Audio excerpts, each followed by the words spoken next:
Muito bem, meu irmão e irmã de Ideal Espírita, vocês, meus amigos e amigas que têm nos acompanhado aqui na página Estação da Luz Espírita, muitíssimo obrigado pela sua companhia. Na nossa página Estação da Luz Espírita, nós reunimos o maior acervo possível de matérias espíritas. As obras da codificação, livros suplementares, textos, entrevistas, palestras, vídeos e agora a programação da Web Rádio Estação da Luz e da Web Rádio Cristo Consolador de Goianás e São Paulo.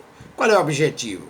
Fazer com que aqui você encontre o maior acervo possível de matérias espíritas para seu estudo, seu lazer, suas pesquisas.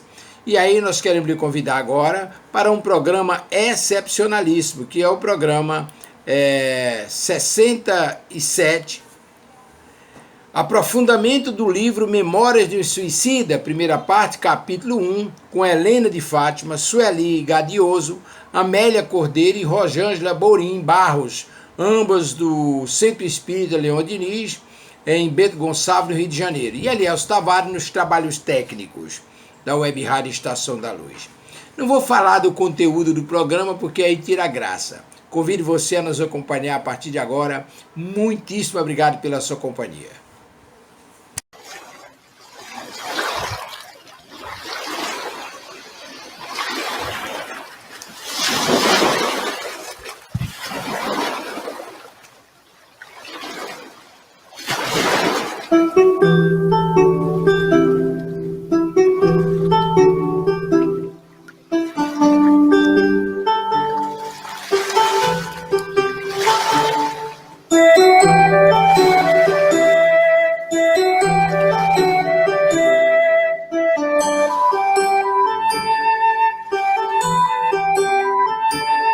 Vamos construir uma nau, vamos construir uma nau para navegar no mar, para navegar no mar e outras terras encontrar, e outras terras encontrar, para além de todo o mar, para além de todo o mar.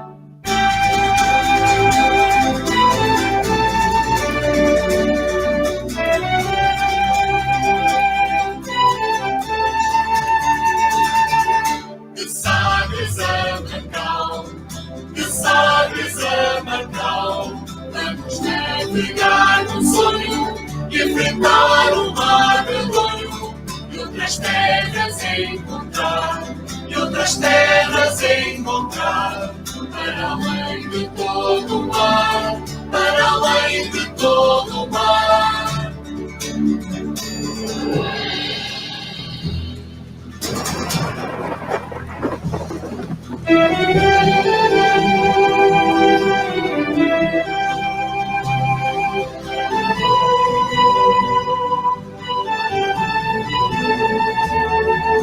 As armas e os barões assinalados da mão ocidental praia lusitana, por mares nunca antes navegados, passaram ainda além da Taprobana, em perigos e guerras esforçados, mais do que permitia a força humana, e entre a gente remota edificaram um novo reino de tanto sublimado. O céu estrelado é o nosso dia, nossa fé nos confia, venceremos todos os medos, com coragem e alegria, sob a égide de Elohim. Cruzaremos todos os mares, desfrutando ao vento da bandeira do Evangelho imortal. Levaremos a tua parte, esperança de alegria. Jesus, faremos vibrar os corações em harmonia. Vamos com seguir o anão, para navegar no mar, para navegar no mar, e outras terras encontrar, e outras terras encontrar, para além de todo o mar, para além de todo o mar.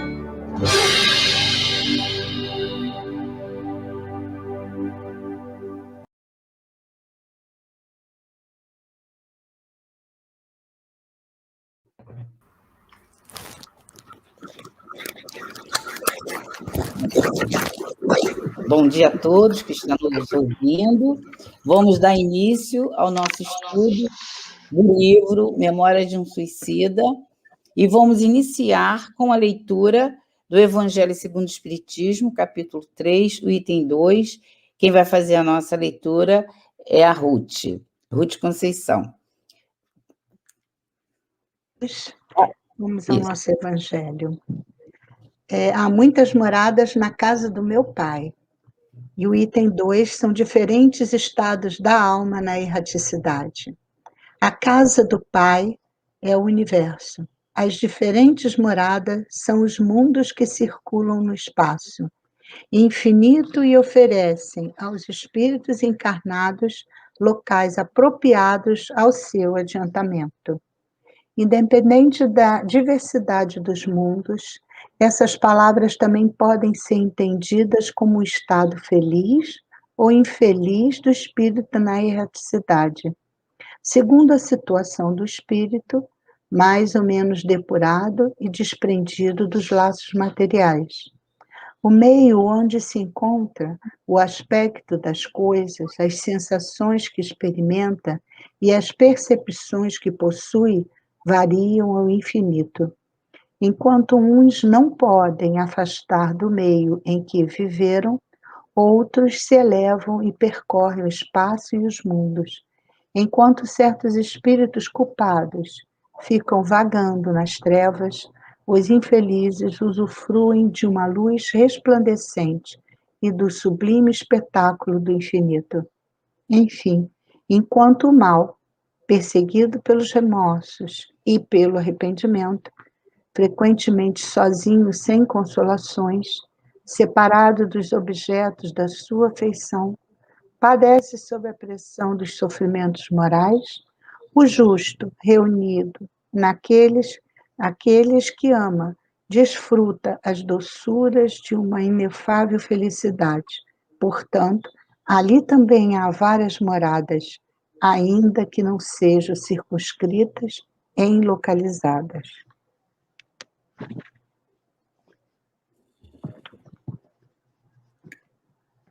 Rosângela, faz a nossa prece, por favor. Tá bom. Graças a Deus, Jesus, Mestre e Senhor de nossas vidas, Deus, Pai de infinita misericórdia, é com muita alegria que estamos aqui dando continuidade ao nosso estudo dessa obra que nos fala tanto sobre vida, Memórias de um Suicida.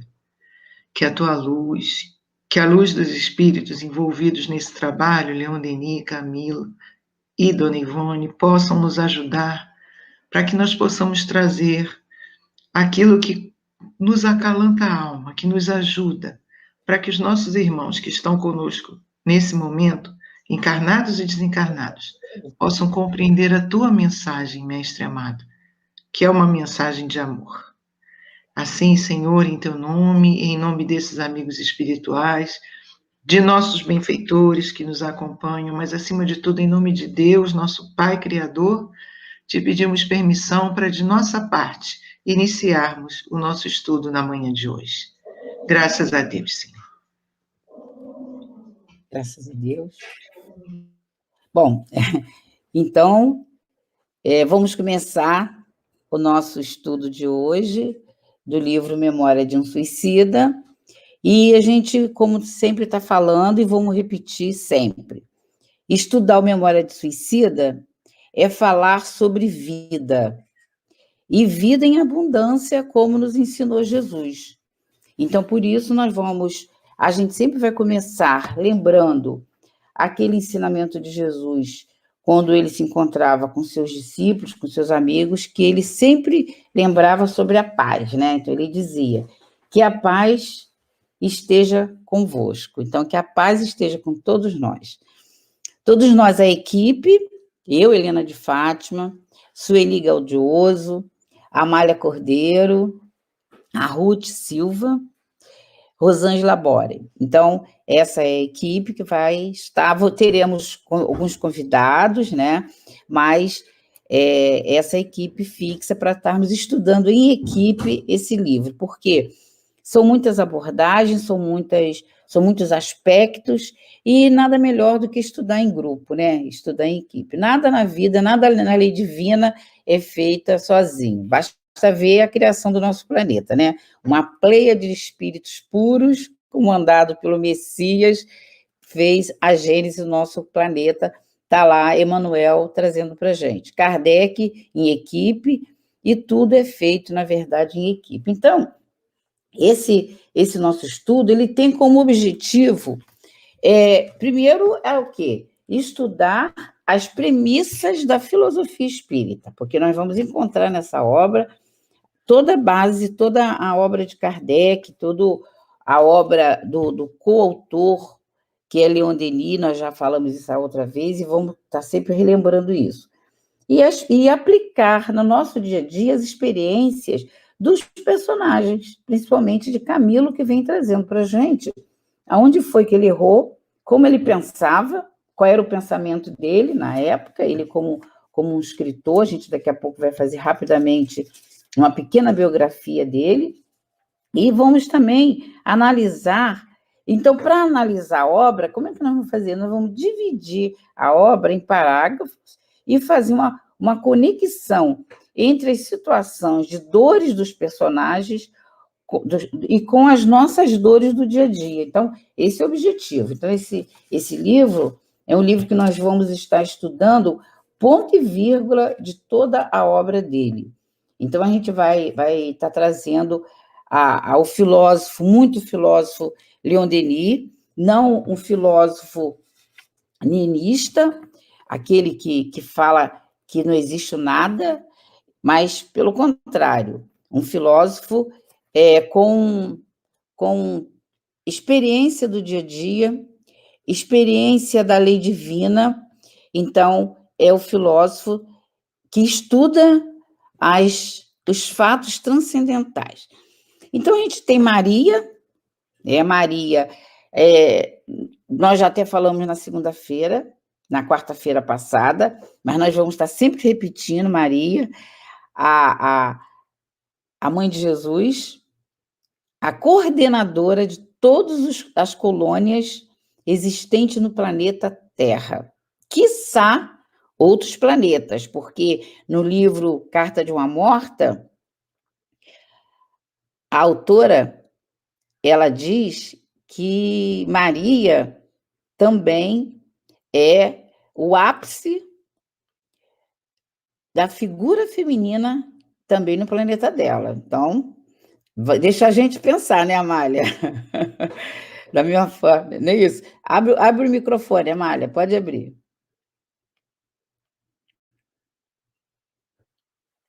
Tu está sem som. Então, enquanto a Amália... Isso, né? Inclusive, ela fala de vários planetas, né? É encantadora essa obra. Nossa, o estado dos planetas. Exatamente. Então, é isso. Então, a gente vai ver o que a gente vai ver. A gente vai ver, assim, que o conteúdo desse livro, muita gente realmente fala que os 2 primeiros capítulos, que ele é dividido em 3 partes. Primeira, segunda e terceira. Nós estamos na primeira parte, no primeiro capítulo. Esses 2 primeiros capítulos dessa primeira parte são verdades incontestáveis. A gente vai ver por quê. Verdades amargas, mas que extremamente necessária para que a gente possa entender e descobrir quais são as realidades espirituais e essenciais da vida. Então, Leon Denis vai estar trazendo para a gente vai dar uma doçura literária do texto, né? mas doutrinária. Doutrinária. Né? Então, são dois aspectos onde ele vai fazer. Vai trazer os fatos, e quem vai trazer os fatos, mas vai trazer os fatos de um espírito que é considerado no planeta Terra um gênio da literatura. Nossa, devia ter sido difícil para a Ivone receber mensagem de um gênio da literatura, que por mais que a literatura fosse niilista, mas é a literatura, é a estética, né? Então, para receber a fala, as palavras, então a gente vai ver que tem palavras assim que a gente tem que ir no dicionário, e a gente vai no dicionário, porque a gente aprende aqui a lei do trabalho, né? Não vamos trabalhar com a lei do menor esforço, tá? Podem esquecer do menor esforço. Não vamos só citar, vamos, né, compreender. Isso. Bem lembrado. Então, a gente vai ver rapidamente a mini história desse personagem, desse Camilo, desse gênio da literatura, porque ele, enquanto gênio, ele tinha um verbo arrebatador. E quando ele vai traçar as realidades que ele encontra, ele chama de vida real. Por quê? Ele tem a característica de verbo arrebatador, então ele traz esses termos. Aqui é vida real, mas lá na frente a gente vai ver isso. Nós puxamos lá da frente e trouxemos para cá. Até mesmo porque ele estava, no ditado popular, sentindo na pele, né, o que ele estava vivendo. Estava doendo nele, estava sentindo na pele. Então, era real para ele aquilo ali. Era real mesmo. Exatamente. Então, ele fala como vida real. Eu vou pedir, Ruth, você está com o material aí à mão? Só para ler. Não tem problema. A Rosângela está. Olha só, nós temos... Eu fiz um resumo do resumo que dá para ser lido. Por isso que eu vou pedir, depois a gente vai entrar... Do quê? Sobre o perfil do Camilo. Lê para a gente, Rosângela, que a gente não vai analisar o perfil dele, tá? A gente só vai ler para quem se interessar, tá? Camilo Ferreira Botelho Castelo Branco, historiador, tradutor, romancista, cronista, dramaturgo, crítico e etc. Não era pouco. Não. 1889, membro da Sociedade de Letras de Lisboa, um ano antes do seu suicídio. Aos 16 anos, casou-se com Joaquina Pereira. 1843, frequentou a Escola de Médico de Cirurgia do Porto. 1845, começa com as suas primeiras obras públicas. 1850, ingressa no Seminário do Porto. 1854, conhece Ana Plácido. 1889, em depressão por causa da cegueira. 1851 a 1890, escreveu mais de 260 obras, utilizando-se de vários pseudônimos, tais como Manuel Coco, Aquizero, Anastácia de Lombriga. 1890, 1º de junho, suicidou-se. 1891, mês de janeiro, ele foi aprisionado nessa região 7 meses após o seu suicídio, para ficar protegido de outros perigos ainda maiores, conforme veremos posteriormente. Olha só. É uma pequena história, mas eu acho que já dá para tudo, né, Ruth? Tem uma ideia, né? Para ter uma pequena ideia. E aí, quem se interessa... E conforme nós formos estudando, que conforme for estudando vai ser alguns anos, se preparem, ninguém tem pressa de morrer, né? Então a gente pode ficar bastante anos aqui estudando a obra. Aí, aliás, eu descobri, desculpe dar uma... Eu gosto de perder essas chances, de que no mundo espiritual tem cursos que levam séculos. Então, a gente não tem que ter pressa, a gente tem que aprender a não ter pressa. Muito boa essa informação, né? O tempo, né, Amália? O tempo para estudar não tem que ter pressa. E o tempo para nós é que o tempo é essa correria, porque o tempo é muito mais que isso, né? Então... Ruth, não, a Amália, vê para a gente depois mais informações sobre essa questão de os cursos na espiritualidade. Muito interessante isso, tá? Tá. Então, a gente está vendo o seguinte, que o Leon Denis, que é o coautor, a gente também fez um resumo muito rápido, mas é legal, que ele diz assim, ó, por meio, quando a gente fala por meio suave, entende-se a força e a beleza das suas palavras. Nós que conhecemos, gostamos e amamos as obras de Leon Denis, fazendo esse resumozinho, a gente já sabe. Quem não conhece, vai conhecer, porque nós vamos estar trazendo obras de Leon Denis aqui para a gente, tá, gente? Se prepare que vocês vão ter que estudar Problema do Ser, No Invisível, Depois da Morte. Na semana passada, no outro grupo de estudo, nós estudamos O Gênio Céltico e o Mundo Invisível e muitos outros livros. Tá? Então, com isso, a gente vai conhecer obras básicas e vamos conhecer obra de Dona Ivone e obra de Leon Denis. Então, por isso que o curso vai ficar suave. O estudo do livro vai ficar suave. E belo. E belo. E belo, como diz Leon Denis aqui. Ele diz mais, ó, e por verdades amargas e duras, a realidade do suicídio, mais bem representado nesses 2 capítulos. Por quê? Nós vamos iniciar agora esse capítulo, aonde tem um mito e também não é também fora da verdade, não é inadequado dizer que é realmente verdades amargas e duras e cruas, porque o Camilo traz as verdades amargas, duras e cruas, como elas são.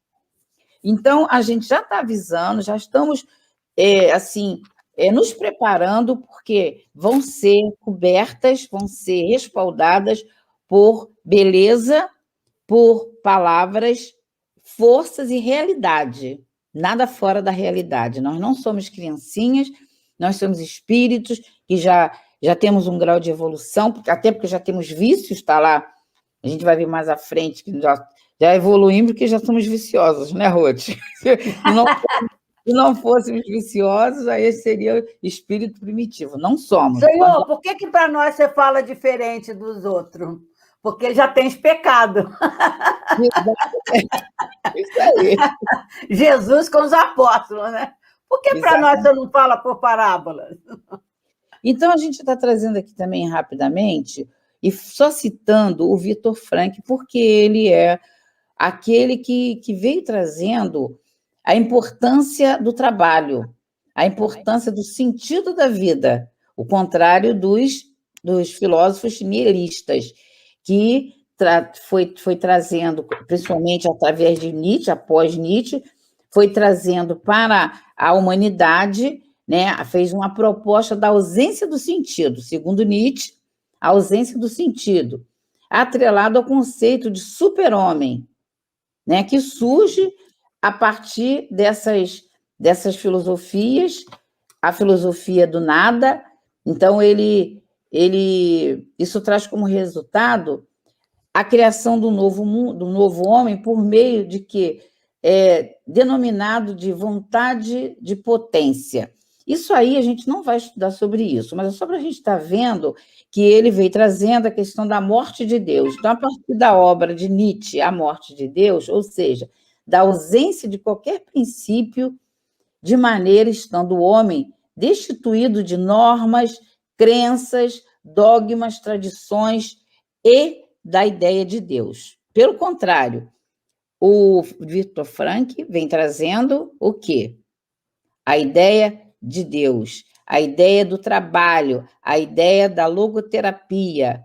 Então, a gente está trazendo o Nietzsche em contraponto o que foi, na verdade, o gênio escritor Camilo, que só numa obra dele, Amor de Perdição, 3 personagens se matou.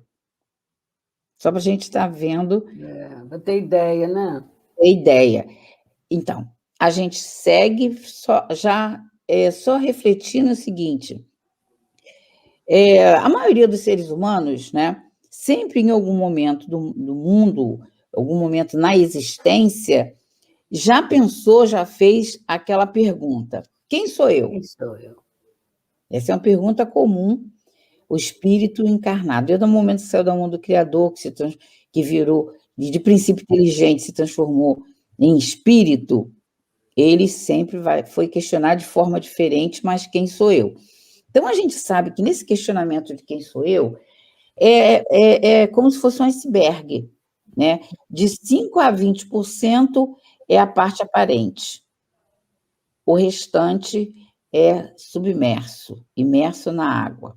Então, qualquer estudo rápido que a gente for fazer na internet, a gente vai descobrir coisas incríveis sobre os icebergs da vida, inclusive que a água não é salgada, é doce. Então, isso significa o quê? Em que grau a gente vive? A gente vive no grau da chamada consciência ou a chamada subconsciência? Subconsciência. Não é isso? Essa é uma pergunta que a gente faz para a gente mesmo quando a gente vem aquela questão de quem sou eu. Então, nisso, a gente gera doenças, transtornos, melancolia, nostalgia, depressão, e a depressão não necessariamente leva ao suicídio, mas pode levar ao suicídio. Um índice muito grande tem sido esse caminhar até chegar ao suicídio. Então, esse Camilo, esse personagem, ele vai relatar para a gente o que aconteceu com ele a partir da notícia da cegueira, a partir da perda, a partir do momento que ele entrar num processo de expiação natural aos espíritos encarnados no planeta Terra. Então, ele, por ser alguém que acreditava no nada, o que ele fez? Ele foi vítima de tudo aquilo que ele falou, que ele escreveu, que ele divulgou e que ele incentivou, com certeza, muita gente com suas escritas, com a sua fala. Então, ele vem descrever como fica a situação do espírito imortal, que é uma verdade incontestável, que somos imortais, como vai ficar quando alimenta essas ideias. Então, isso é para a gente uma necessidade de ler, reler, estudar, distribuir, comunicar, vibrar em favor de todas as pessoas que sofrem, e a maioria do que sofre como está nas questões do Livro dos Espíritos, a partir da questão 944, lá do Livro dos Espíritos, começa a falar sobre a questão do suicídio. Então, da questão, isso para todos que estão nos ouvindo, pode já ir fazendo uma pesquisa, a partir da questão 943 até 957, a 957 é uma questão que a gente mais vai tratar agora, quando vamos entrar agora nos relatos de Camilo, porque a 957 é aquela pergunta que está assim. Lê aí para a gente, Sueli, está com o material aí? Mas, se não tiver, eu estou com o Livro dos Espíritos aqui. 957, que é uma questão que a gente vai mexer muito com ela, tá? Abre o fone, Sueli. Bom dia a todos. Sim, a questão 957, a gente vai falar rapidamente, o resumo aqui dela, ela nos fala assim, a pergunta que Kardec fez foi, em geral, quais são as consequências do suicídio relativamente ao estado de espírito? E os espíritos nos falam, as consequências do suicídio são muito diversas. Não há penas fixas e, em todos os casos, são sempre relativas às causas que o produziram. Mas existe uma consequência a qual o suicida não pode escapar. É o desapontamento. De resto, a sorte não é a mesma para todos. Depende das circunstâncias. Alguns expiam suas faltas imediatamente, outros numa nova existência, que será pior do que aquela cujo curso interromperam. Então, é bem importante que a gente vai repetir várias vezes esse desapontamento, quer dizer, que ele percebe o quê? Que ele não conseguiu morrer, porque nós todos somos espíritos imortais. Então, esse desapontamento dele perder a oportunidade de se melhorar é bem evidenciado depois de um suicídio. Né? E uma outra coisa também nessa questão muito importante de nós começarmos as leituras do Memória é que varia, a situação não é fixa.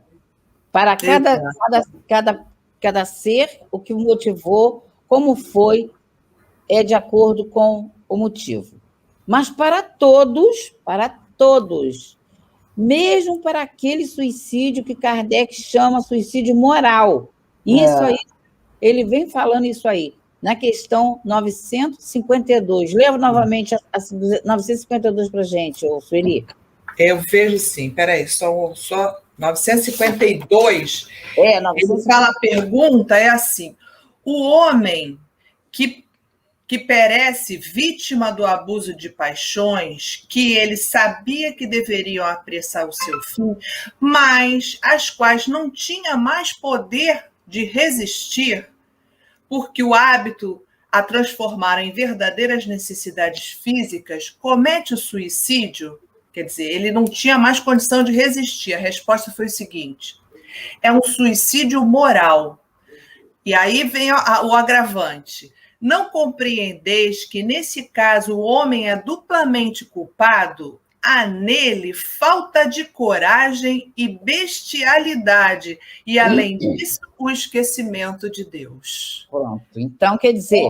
Ele seguiu o arrastamento que sempre se fala, né? Ele poderia ter evitado, por se ele tivesse força e se ele tivesse coragem, que Lacordaire nos convida sempre. É a força e a coragem. Então, aí ele tem um suicídio moral. Exatamente. Então, na verdade, seguir tem que ter muito cuidado com leituras de jornais, com leituras de profetas, de filósofos, como preconiza Leon Denis no Problema do Ser Destino da Dor, no capítulo 24. Por quê? Se você se deixar levar por um filósofo que diz para a gente a morte de Deus, ou seja, a ausência de qualquer princípios, desta maneira está o homem destinado a não viver de normas, nem crenças, nem tradições, nem nada que leve a gente a pensar na inteligência suprema do universo. Então, a gente vai vendo que essa questão 952 é muito séria, que você vai se deixando levar por paixões, porque na hora, quando ele diz que a morte de Deus, que matou Deus, ele traz um super-homem. Será que nós somos super-homem? Está lá no livro dele, a morte. Nós não estamos analisando Nietzsche, mas nós temos todo o direito, no nível de ideias, o debate democrático. Temos todos os direitos de fazer comparação e trazer a nossa posição. Quando estudamos Memória de Suicida, nós trazemos 5 posições da premissa espírita. Fala, Amália. Bastaria pensar que ele foi criado por Deus, né? Tem outro caminho. Tem outro caminho. Então, agora, eu vou pedir a Rosângela. Rosângela, vamos entrar agora, a gente vai entrar mesmo no Memória. Então, gente, olha só, agora nós fizemos apenas uma sensibilização, para a gente nos amanciar e ver que não tem mistério, inclusive vamos tirar muito aprendizado das consequências de quando a gente se deixa levar por ideias nihilistas, do nada. Então, vou pedir a Rô para fazer uma leitura, aí depois a gente vai entrar em análise do texto do Camilo. Está na primeira parte, Os Réprobos, capítulo 1, O Vale dos Suicidas. Lê para a gente, Rosângela, esse primeiro, nós dividimos esse item aí, no livro não está dividido assim, mas nós que dividimos para a gente poder estar didaticamente nos organizando. Então, esse item 1. Esse item todo que está aí na nossa apostila. Rosângela, por favor.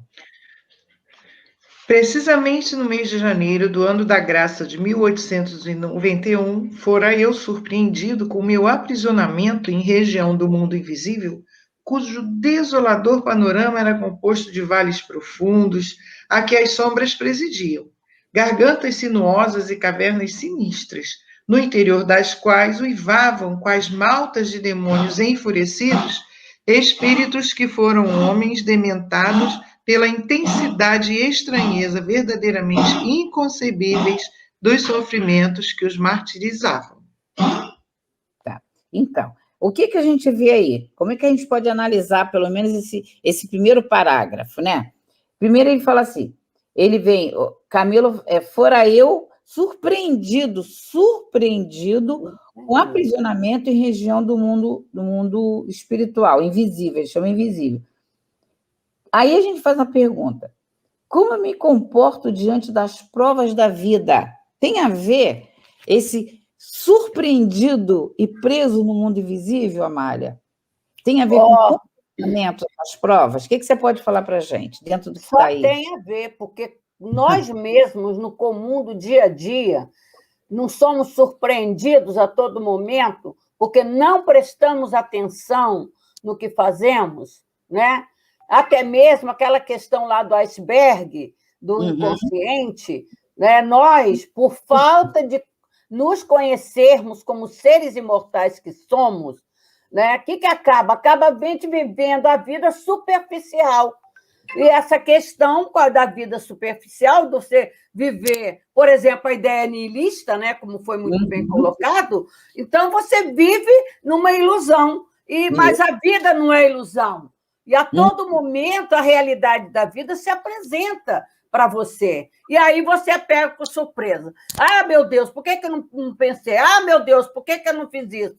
E exatamente o que aconteceu com o nosso amigo. Ele foi levado, querendo ou não querendo, nós somos levados para regiões onde o nosso pensamento está atraindo e sendo atraído. Não tem outro caminho. É a nossa realidade de individualidade espiritual. Você vê que a leitura do Evangelho de hoje fala sobre esse tipo de mundo, né, Ruth? Sobre essas nuances, né, de particularidade do ser. Ele foi para lá surpreendido porque tinha a ver com as provas e como ele reagia às provas dele. Então, por isso que nós estamos trazendo essa questão do Evangelho, capítulo 3, item 2, Kardec está trazendo, quando ele fala em várias moradas, ele está trazendo aí esse tipo de morada. Por que ele está ali? Como ele está ali? Né? Como ele está trazendo, a gente não precisa voltar, mas a gente sabe que esses diferentes estados da alma na erraticidade, né? É exatamente isso. Exatamente, diferente estado da alma na erraticidade, que depende do estado, olha só que coisa interessante. Como eu estarei, como eu estarei, não é como eu estou fazendo aqui as coisas mecanicamente, ou de qualquer maneira, ou como eu quero, mas é como a minha alma está realmente caminhando. E a minha alma não caminha com atitudes superficiais, mas com a minha realidade íntima, o meu verdadeiro pensamento, sentimento, quem eu sou, de onde eu venho, para onde vou. A gente não pensa nisso, então está sempre sendo surpreendido. Exatamente. Aí, quando o Camilo ainda fala, lê para a gente, então,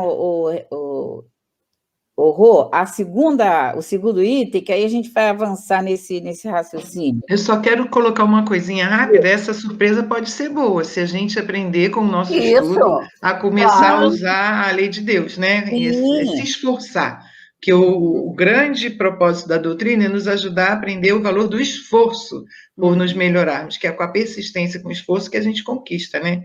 Então, para ele foi uma surpresa ruim, mas para nós já pode ir melhorando, porque a lei é causa e efeito, né? Então, vamos lá, item 2. Antes de você ler, só um instantinho, então. A Rosângela trouxe uma coisa interessante, que se a gente for fazer paralelos, é óbvio que a gente vai trazer moradas dos espíritos medianos, dos espíritos bons, dos espíritos superiores. No dia 13 de junho, nós vamos ver um espírito, que foi Samson, que conseguiu, 8 horas depois de desencarnado, dar uma comunicação onde ele estava falando da beleza do universo, onde ele estava falando que, através da doutrina espírita, não perca o encontro, tá? Vai passar aqui na Estação da Luz. Através do estudo da doutrina espírita, ele conseguiu vencer o fenômeno em si da passagem, que Kardec fala lá que é de minutos ou de horas, mas só que no livro o tema é para quem se deixou levar pelo suicídio. Mas foi muito bem lembrado pela Rosângela isso. Que é só para dar um ânimo, né? Dizer que vale a pena, né? Isso mesmo. Lê pra então, gente. Vamos lá, item 2. Nessa paragem aflitiva, a vista torturada do Grilheta não distinguiria sequer o doce vulto de um arvoredo que testemunhasse suas horas de desesperação. tampouco paisagens confortativas, que pudessem distraí-lo da contemplação cansativa dessas gargantas, onde não penetrava outra forma de vida que não a traduzida pelo supremo horror. Continua? Não, para aí, só o 2 mesmo. Tá. Ô, Sueli, olha como a gente pode, tem alguns elementos no Livro dos Espíritos, no Evangelho, que pode ajudar a gente a entender essa questão. Quem é esse povo que está ali? O que no livro do Evangelho, o que no Evangelho e no Livro dos Espíritos está representando? Porque Kardec vem falando, existe uma população que está toda unida porque tem um perfil. Que perfil é esse? Tem que ter um perfil, como a Rosângela disse ali. Não é para todos, não é para todo gênero de morte. Esse relato é para... E não é todo suicida que vai parar ali, não. Por isso que nós lemos a questão 957. Mas para todos tem a decepção. É outra coisa. Aí ele vem trazendo o relato da população que está ali. Aí a gente, no item 2, diz assim, nessa passagem aflitiva, lá embaixo, quando a gente vem trazendo ainda Kardec, no mundo de expiações e provas, ele havia... Bola de ferro cingida na perna dos condenados a trabalhos públicos e remata um grilhão, quer dizer, ainda tem aquela... É uma argola que vai prender aquela bolona, né? Então, é bem conhecida do nosso passado aí, né? Então, ele estaria, assim, preso. E uma observação super importante, que isso daí foi já em 1891, em janeiro, e ele desencarnou para a gente fazer analogia, né? Essa época, assim, né? A gente viu que ele desencarnou em junho. Então, ele ficou de junho a janeiro perdido e depois ele se viu aqui nessa área.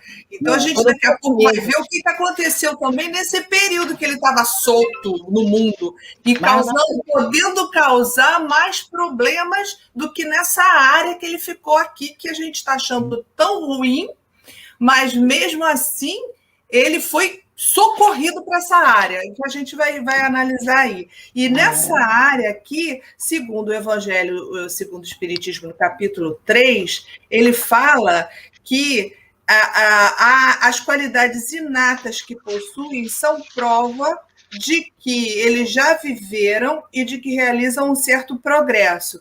Ainda somos, segundo o Evangelho, fala que somos viciosos e rebeldes à lei. E podemos ficar exilados no mundo ingrato e para aí expiarem as faltas mediante penosos trabalhos de miséria. Então, define o local que ele foi acolhido. Foi acolhido.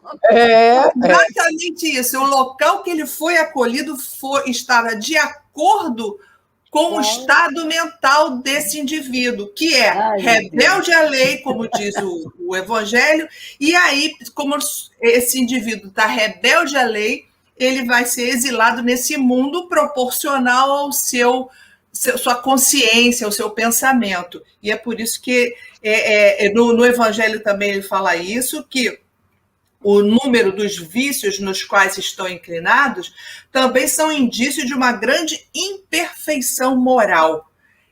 Também é a qualidade que ele está se encontrando, por isso que ele foi acolhido neste local.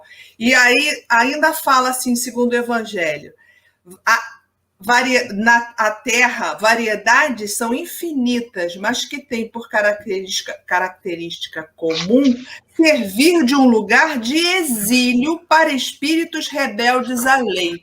Então, são todos os indícios que a gente tem que abrir os nossos olhos, como propôs a Rosângela, para que a gente tenha consciência de como está o nosso estado de consciência, porque você vai desencarnar, é um fato, não há como sair que saiamos de uma maneira boa, para que a gente seja, então, descobertos e surpreendidos por um mundo melhor, do outro lado da vida.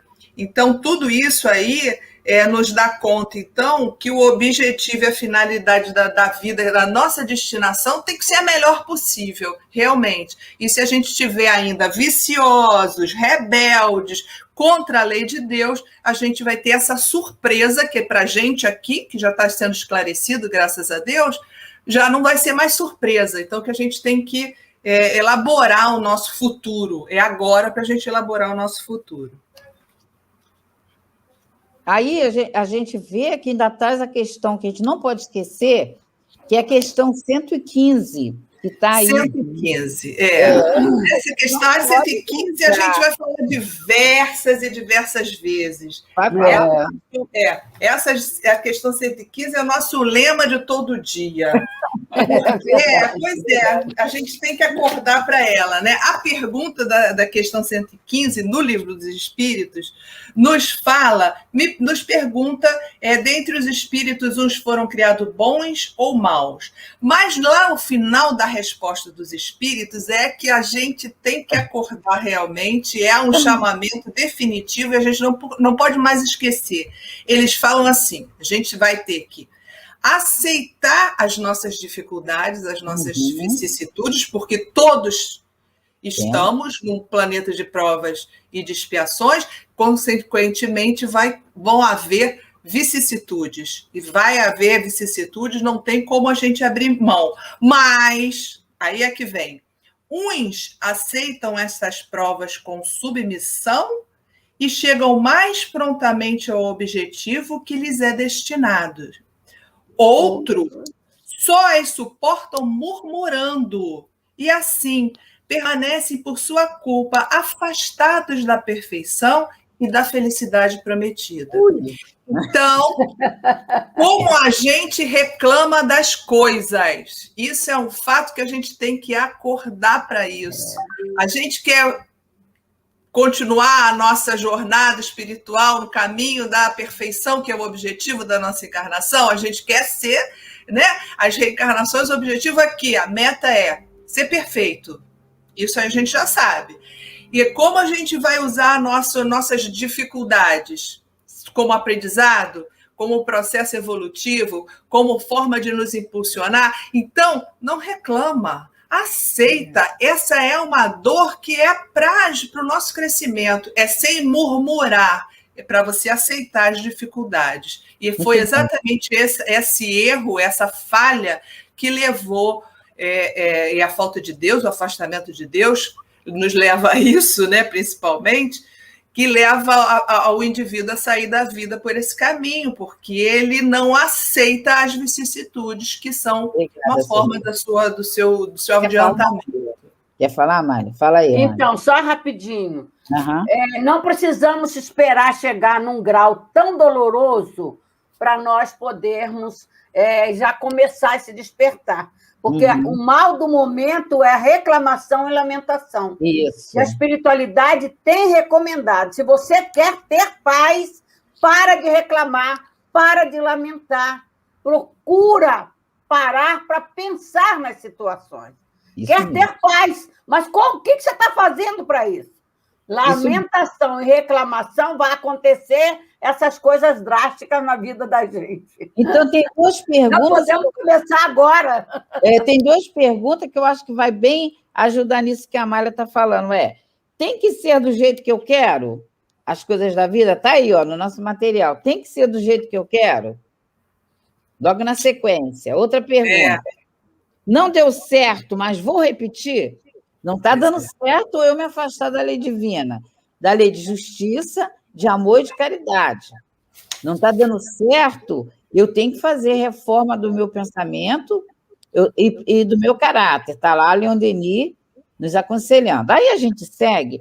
Ô, Ruth, tem como você achar aí para a gente, para você ler lá em cima, naquele início, o item 3.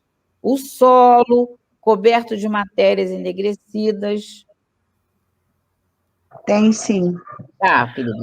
Lê esse 4 todo, esse 3 todo, tá? Para a gente depois entrar no 4. O solo, coberto de matérias enegrecidas e fétidas, lembrando a fuligem, era imundo, pastoso, escorregadio, repugnante.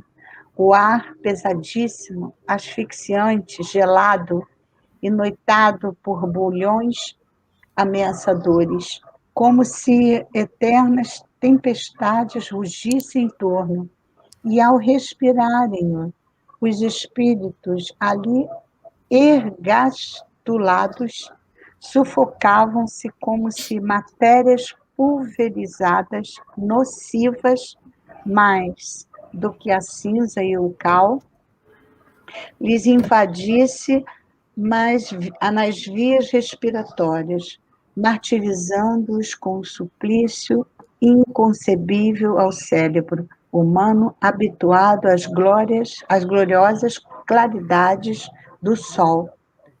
Dádivas celestes que diariamente abençoam a terra, e as correntes verificadoras dos ventos sadios que tonificam a organização física dos seus habitantes. Não havia então ali, como não haverá jamais, nem paz, nem consolo, nem esperança. Tudo em seu âmbito, marcado pela desgraça, era miséria, assombro, desespero e horror.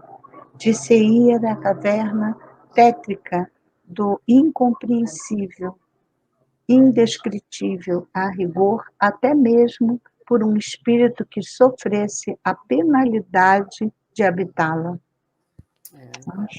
Olha, e aí, Rosângela? Triste, muito triste. Muito triste, né? Pois é. Lá embaixo... É exatamente o que a gente Deus vinha é bom.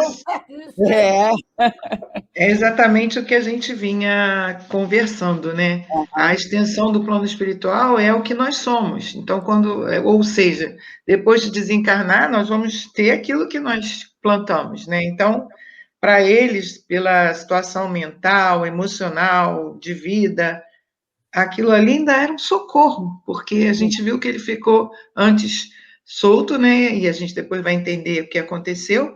E quando vai para o Vale do Suicida, na verdade, está amparado pela misericórdia divina, está sendo socorrido, né?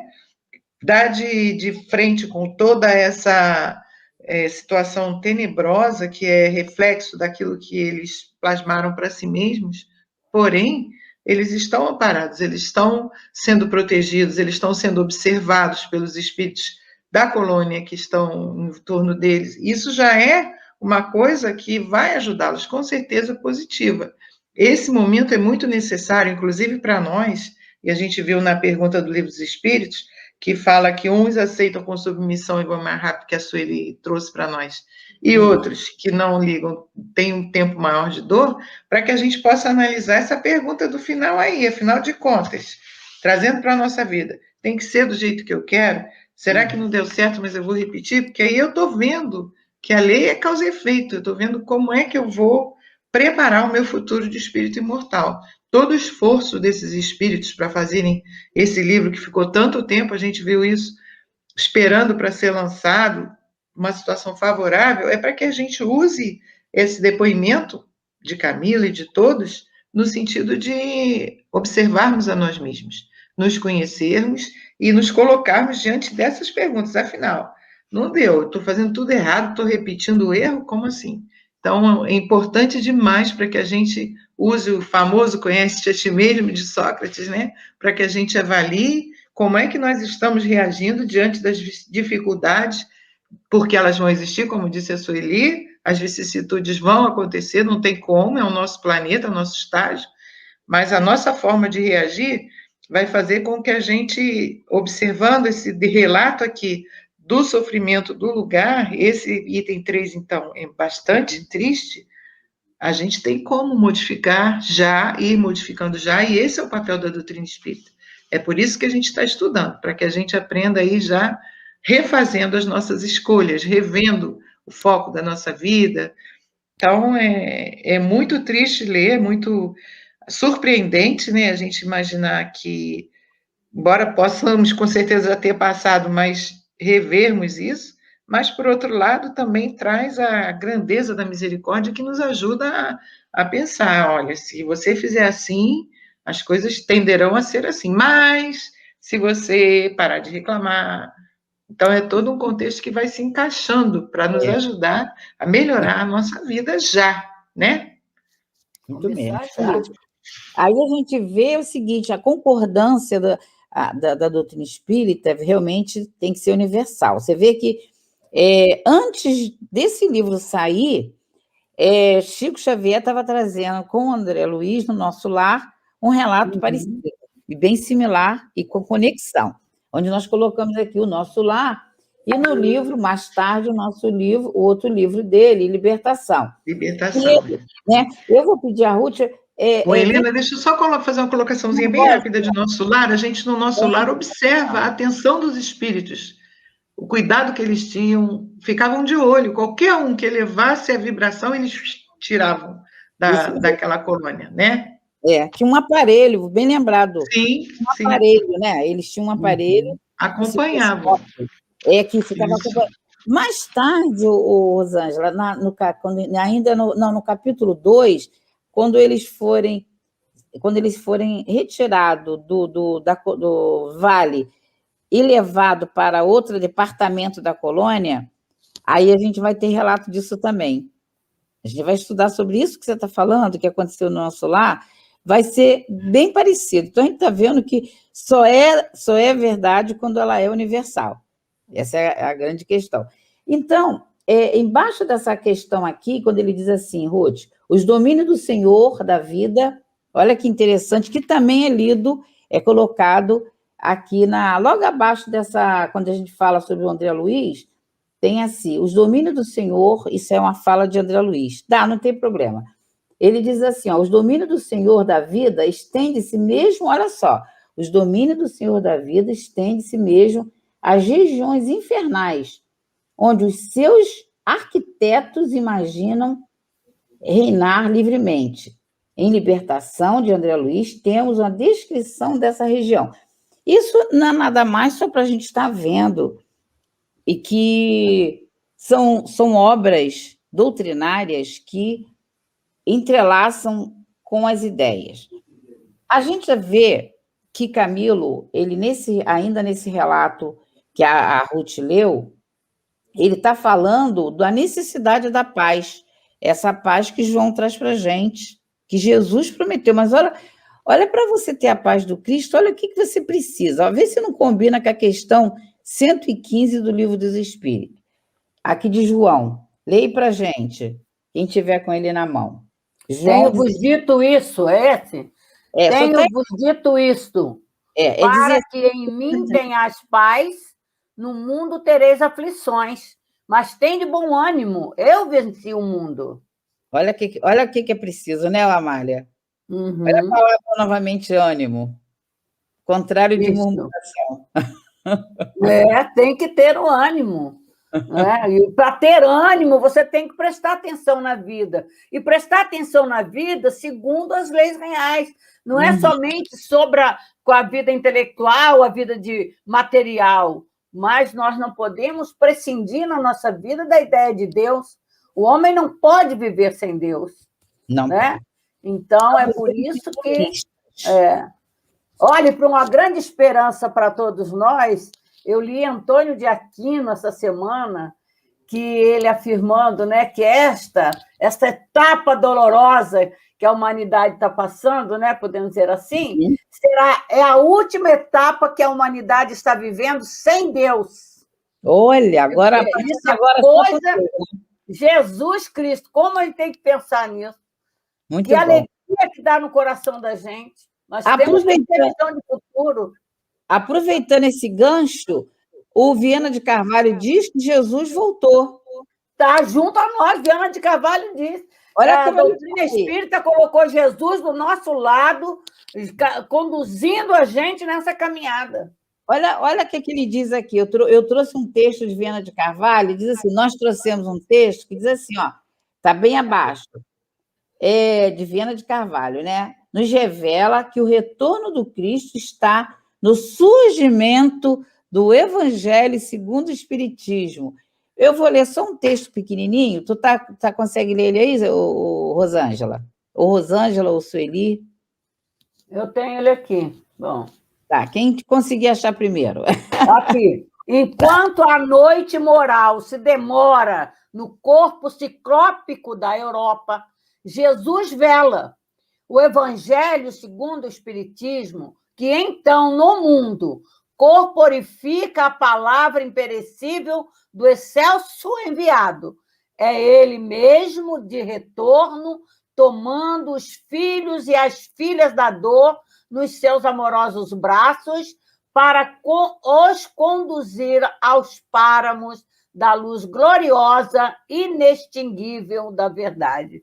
Ai, meu Deus, isso dá uma alegria interior tão grande.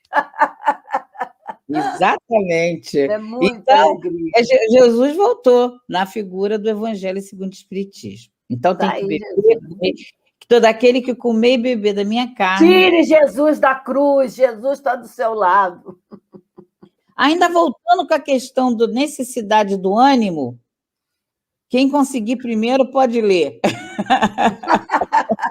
Está aberto. Aí, tem aí, Rô, Sueli. Eu tenho aqui na frente. Eu tenho aqui o nosso amigo. Eu tenho, amigas, mas eu estou preocupada com a hora, gente. Desânimo é um erro. Vai lá. Faltam 5 minutos, temos que encerrar, né? A gente encerra e aquele item 5 a gente deixa para semana que vem, tá, gente? Tá deixa bom. para acordar. Vamos lá. O desânimo é um erro. Deus vos recusa consolações se vos falta coragem. A prece é um sustentáculo para a alma, mas não é suficiente. É preciso que ela seja apoiada sobre uma fé viva na vontade de Deus. Muitas vezes vos foi dito que ele não envia um fardo pesado para ombros frágeis. O fardo é proporcional às forças, como a recompensa é proporcional à resignação e à coragem. Evangelho, capítulo 5, item 18, Lacordaire. Isso mesmo. Então, desculpa por eu não ter prestado atenção na hora, a Rosângela prestou. Então, o Ruth, faz uma vibração em nome de Deus, de Jesus e Maria de Nazaré, em favor do suicida, breve, para a gente estar encerrando, tá, minha filha? Obrigada. Ok. E assim, querido Jesus, amado Deus, nosso Pai, de infinita bondade e amor, estamos a encerrar este momento de estudo, mas antes de encerrarmos, Senhor, queremos elevar os nossos pensamentos a Maria de Nazaré, que com todo esse amor que ela tem pela humanidade, com todo esse carinho que ela tem com cada um de nós, possa vibrar a tua luz, a vibrar aquelas emoções mais profundas dentro de todos nós. Mãe querida, ajudem aqueles que estão desesperados, sem conseguir abrir os olhos para a vida. Que eles possam sentir a tua vibração de amor em seus corações, trazendo ânimo para a vida terrena, força para conseguir vencer os maus pensamentos. Nós aqui também, encarnados e desencarnados, a auxiliar essa falange maravilhosa de Maria, rogamos a cada um que está ouvindo neste momento, ânimo, amigo, ânimo, porque a vida vale a pena. Deus nos deu, Deus nos dará e sempre estará próximo a nós para nos auxiliar nesta caminhada. Muito obrigado, Jesus, muito obrigado, Deus, nosso Pai. Muito obrigado, Maria de Nazaré, e toda essa espiritualidade encarnada e também desencarnada que está próxima a nós. Muito obrigada. Graças a Deus. Graças a Deus. Obrigada a todos. Obrigada a todos. Obrigada a todos. Foi um bom dia a